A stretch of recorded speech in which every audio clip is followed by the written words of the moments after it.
The world, in its formations, writes upon the horizon the unfolding story of its evolution. The traces of the beings we were and did become have disappeared within the Earth's strata, while forms of sand and mountainous crags draw our minds back through time to primordial experiences. We have forgotten, and yet we suspect. The sun rises and sets upon our lives, but where is the watcher of eternity? The witness of all, who forgets not? The ancient Egyptians and many who followed them believed the Sphinx to be this witness, embodying all the elements of evolution in its granite pose. Raghavan Iyer, servant of the Mahatmas and teacher of humanity.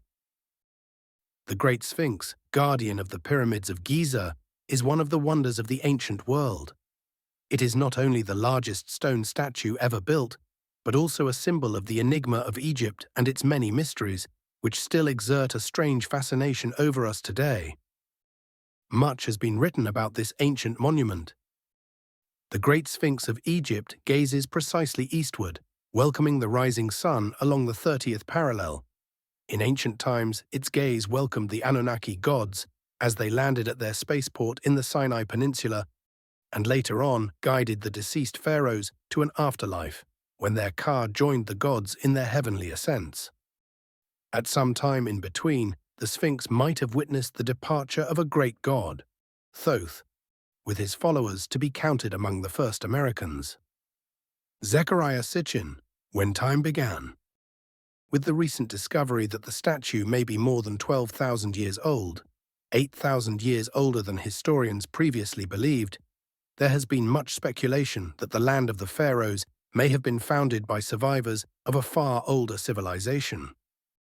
The Sphinx and the two temples were built 10,000 to 15,000 years ago, about the time the Greek philosopher Plato said Atlantis disappeared. The flood came. The monuments lay undiscovered for thousands of years, until ancient Egyptians found them and spruced them up.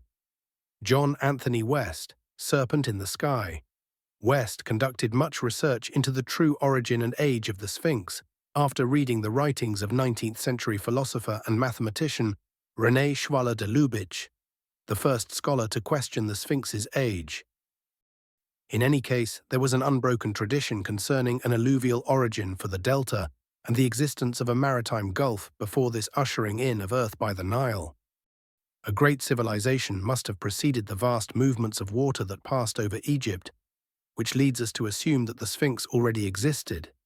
Sculptured in the rock of the West Cliff at Giza, that Sphinx, whose leonine body, except for the head, shows indisputable signs of aquatic erosion. We have no idea when and how the submersion of the Sphinx took place.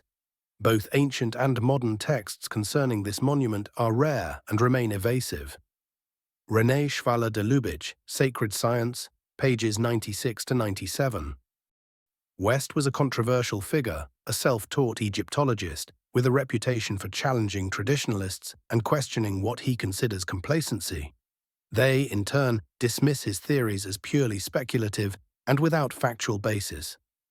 In 1993, Egypt's chief inspector for antiquities, Dr. Zahi Hawass, physically expelled John Anthony West and his team from the area after the broadcast of The Mystery of the Sphinx. When West attempted to obtain a permit to resume exploration in 1995, it was Hawass again who made sure the application was denied. Zahi Hawass has basically obstructed us, a dejected West would later tell the New York Times. Knowing everything he did would be scrutinized, West went to great lengths to ensure his theories about the Sphinx were scientifically grounded. Eventually, he persuaded Dr.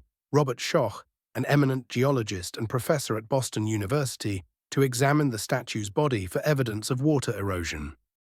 Schoch's specific expertise lay in geology and paleontology, and he possessed just the corpus of scientific knowledge and analytical techniques that West needed to verify the hypothesis, first proposed by the independent archaeologist de Lubitsch in the 1950s, that the weathering observable on the Sphinx and its rocky enclosure was due to chronic precipitation from the sky rather than long-term exposure to windborne sand. J.D. Kenyon, Forbidden History. After the last ice age, around 12,000 BC, Egypt became a lush tropical paradise with torrential rains. This isn't guesswork or a hastily thrown together theory. It's a fact. When most people imagine an archetypal desert landscape, with its relentless sun, rippling sand, and hidden oases, they often picture the Sahara. But 11,000 years ago, what we know today as the world's largest hot desert would have been unrecognizable. The now desiccated northern strip of Africa was once green and alive, pocked with lakes, rivers, grasslands, and even forests. Around 10,500 years ago, a sudden burst of monsoon rains over the vast desert transformed the region into habitable land. Lorraine Boissonneau, Smithsonian Magazine. It was only relatively recently that its climate shifted to the dry, arid desert we are familiar with today.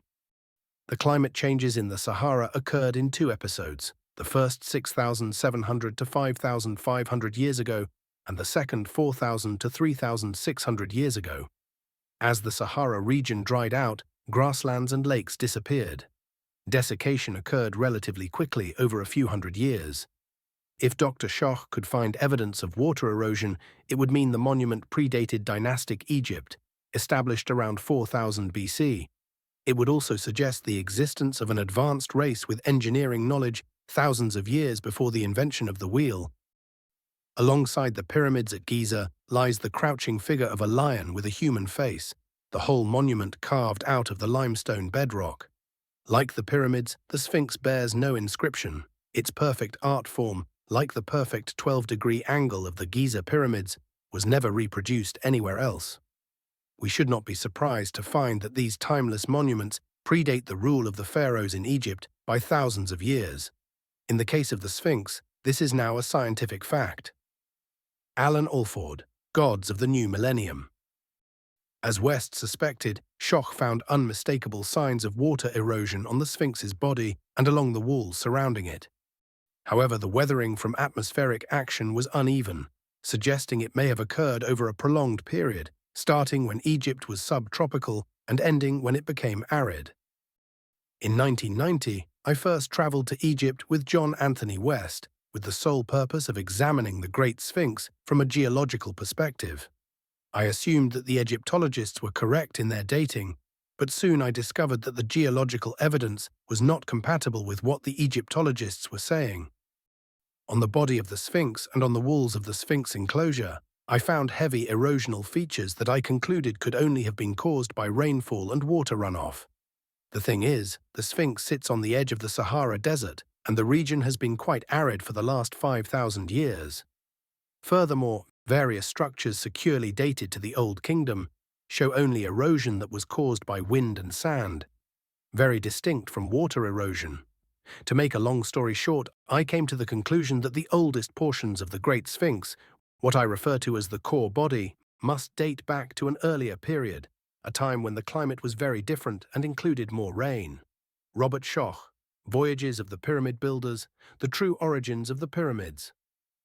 Schoch was confident that the Sphinx is much older than official academic archaeological centers could accept, possibly 8,500 years old, but at the time he refused to risk his reputation by speculating about who might have built it or why. His latest research now points to the end of the last ice age, circa 10,000 BCE. Yellowish-grey sand, deep blue sky. In the distance, the triangle of the Pyramid of Khephren, and just before me, this strange great face with its gaze directed into the distance. By whom, when, and why the Sphinx was erected, of this, nothing is known. Present-day archaeology takes the Sphinx to be prehistoric. This means that even for the most ancient of the ancient Egyptians, those of the first dynasties 6,000 to 7,000 years before the birth of Christ, the Sphinx was the same riddle as it is for us today. Piotr Demianovich Uspensky, A New Model of the Universe, pages 362 to 365. Even the most conservative archaeologists agree that the Sphinx is much older than the pyramids of Giza, though they date it no earlier than the reign of Pharaoh Khafra, who ruled from 2520 to 2494 BC. The experts are unable to tell us what motivated the unknown artist, and they have no clues, inscriptions or otherwise, to identify the date of its creation. And yet, despite the lack of any evidence whatsoever, the so-called experts are confidently able to tell us that the Sphinx was carved by one of the builders of the three nearby pyramids. Alan Alford, Gods of the New Millennium. The accepted theory was that Khafra commissioned the statue to be built in his image, but a comparison between the monument's weathered features and the face of the pharaoh, obtained from a statue in the Cairo Museum, revealed significant discrepancies that could not be attributed to natural erosion or vandalism. Some believe the face might depict Enki's son. Enlil, in his speech in which he dedicated the Ekur, honored Enki's son Ningish-Zida as a sop to Enki, whose region of control included the Ekur and the spaceport. Enlil declared Ningish-Zida's face would be chiseled on the Sphinx, a statue of an eastward-gazing lion that marked the complex. Sasha Alex Lessin, Ph.D., Anunnaki, False Gods. In 1989, in a National Geographic article, archaeologist Mark Lehner attempted to reconstruct the damaged face of the Sphinx with a computer. The reconstructed face closely resembled that of a statue of the pharaoh Chephren. But in order to produce his reconstruction, Lehner had fed data from one of the Chephren statues into the computer, which then predictably reproduced the face of Chephren. Using an identical method, it would be equally possible to prove that the Sphinx was really Elvis Presley. Nevertheless, Lehner's results were widely accepted as valid and reported in the press. To challenge these results, we sought help from an expert on the reconstruction and comparison of faces, Frank Domingo. John Anthony West, The Traveler's Key to Ancient Egypt. Using anatomically precise sketches of both faces, Domingo, an experienced forensic artist with the New York Police Department, found that the Sphinx's eyes were set farther inward, and its chin was considerably more pronounced than Khafre's. Even allowing for the possibility that the Sphinx was an idealized portrait of Khafre, Domingo was sure the faces belonged to two different individuals. He went on to comment that the facial features on the Sphinx are very consistent with those of the people of Africa.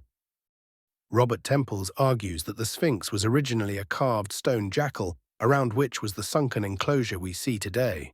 This, they believe, functioned as a moat filled with water channeled from the Nile via a water channel that once existed between the Valley Temple of Khafra and the enigmatic Sphinx Temple.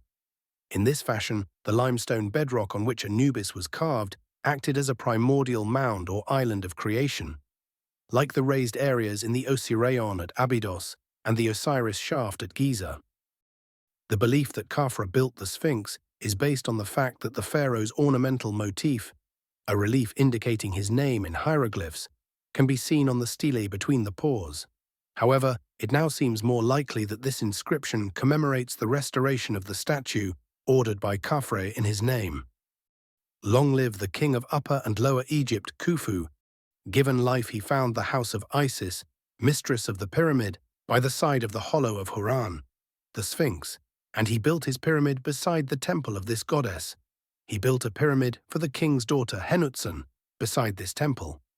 The place of Huran Horemaket is on the south side of the house of Isis, the mistress of the pyramid. He restored the statue, all covered in painting, of the guardian of the atmosphere, who guides the winds with his gaze.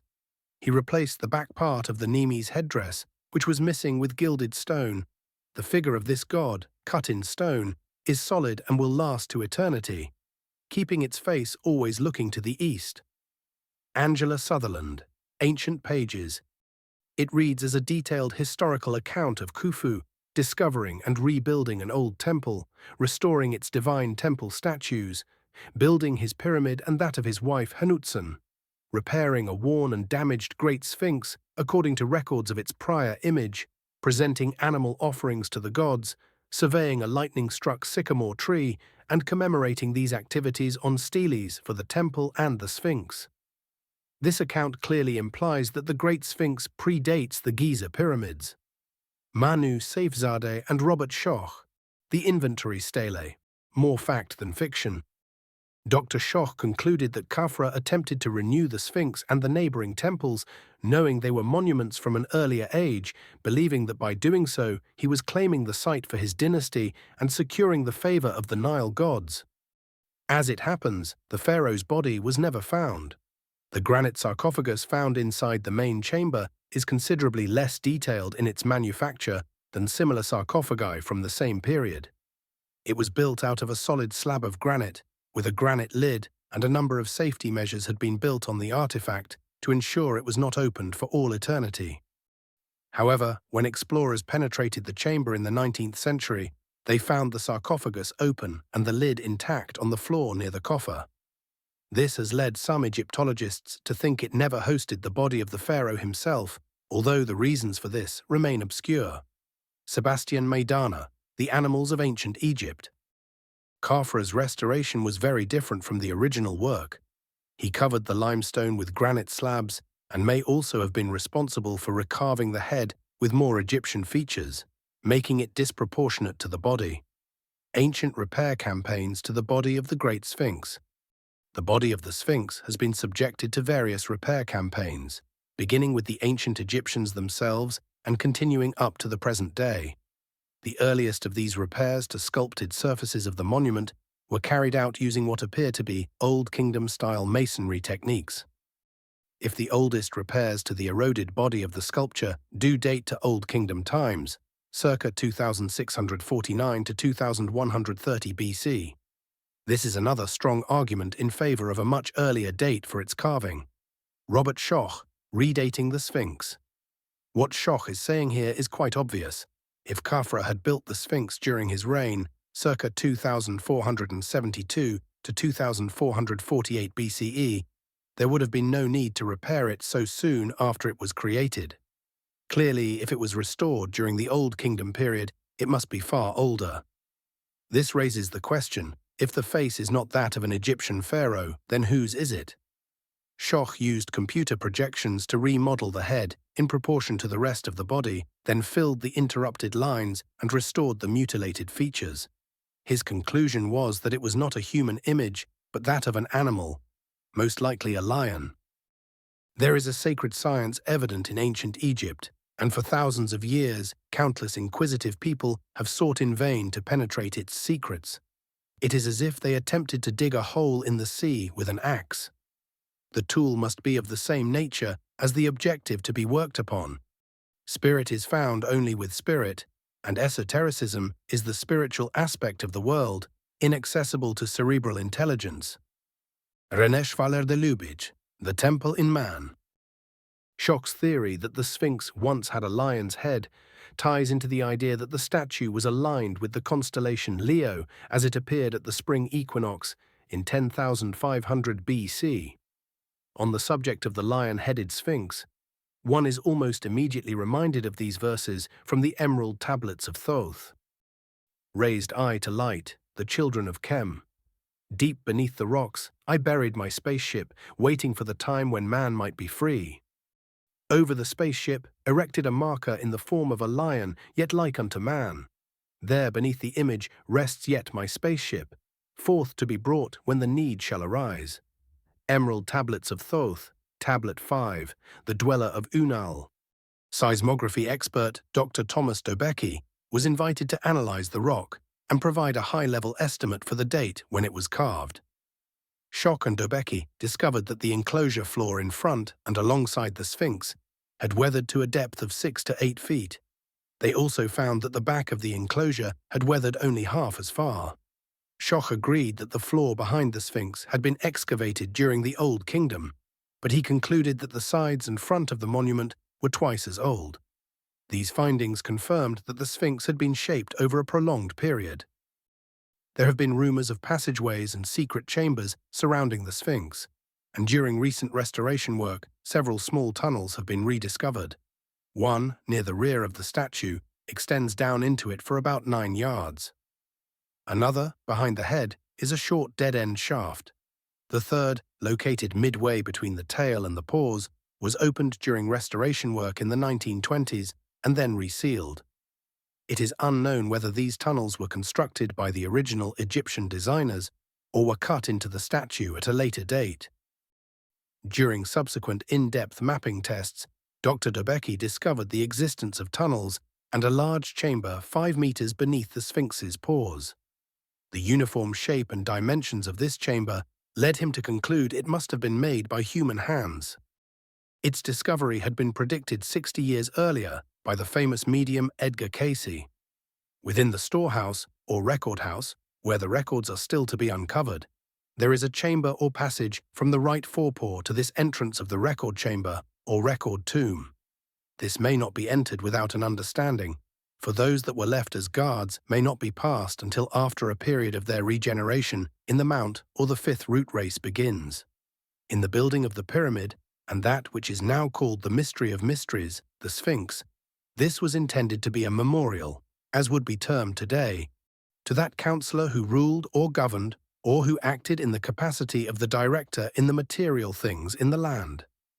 This reading was given by Edgar Cayce on July 1, 1932. Cayce was known as the sleeping prophet because he tended to enter a trance while making mysteriously accurate predictions. He also claimed to have memories of his past lives in dynastic Egypt. Based on these recollections, he knew that the Sphinx had been built by survivors of Atlantis. Interestingly, several hieroglyphic reliefs recovered from Egyptian temples have now been deciphered. They disclose that Thoth, the ancient Egyptian god of wisdom, assembled all existing knowledge and hid it in the valley of the pyramids. It is believed that evidence of this ancient lost wisdom is stored in the chamber, which remains unexplored. It is hoped that, once permission is finally granted for excavation, archaeologists will uncover a library of archaic knowledge that will shed light on some of the world's oldest mysteries. Much of what has been hidden is now available, hidden in plain sight. We have already revealed the origin of the Great Pyramid.